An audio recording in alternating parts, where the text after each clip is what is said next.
So Kaushika went to Mithila and met Dharmavyada in his shop. Dharmavyada was a meat seller. He welcomed Kaushika and asked if the learned lady had sent him. Kaushika was stunned.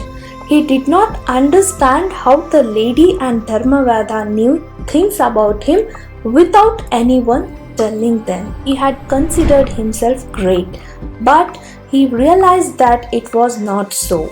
He understood the greatness of the lady and the meat seller. He stood before Dharmavyada with folded hands and requested him to teach the secrets of Dharma. Dharmavyada, in all humility, said that he was an ordinary man and he could only tell him the path he followed. He said he was continuing his family profession of selling meat, but he had never killed an animal, did not cheat in business, had never uttered a lie. He was truthful, patient, merciful.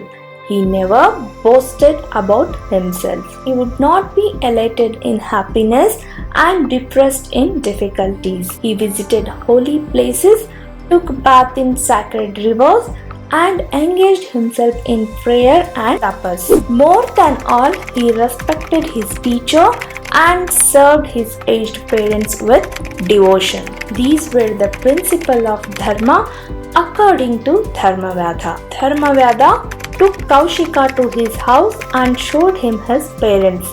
Dharmavyada prostrated before his parents. Kaushika also bowed to them. He realized how foolish he was. He told Dharmavyada that till then he had considered himself as the only learned person, and after listening to Dharmavyada, his arrogance had evaporated. He said he would go back and serve his aged parents and try to walk on the path of Dharma. Kaushika took leave of Dharmavyada and spent his days serving his parents and teaching the Vedas. So, this story was narrated by sage Markandeya to Yudhishthira. After telling the story, the sage said that in every division of people there are enlightened souls who are able to guide even the learned scholars.